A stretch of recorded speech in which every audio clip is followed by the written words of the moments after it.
yalonikutanisha nawe, yanalofanya nikupende, amenikutanisha nawe.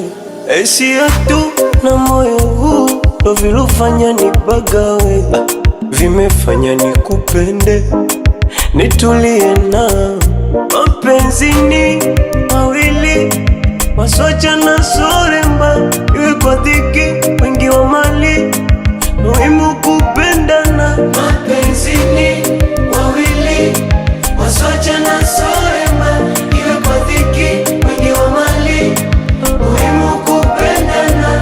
Baby oh, nakupenda.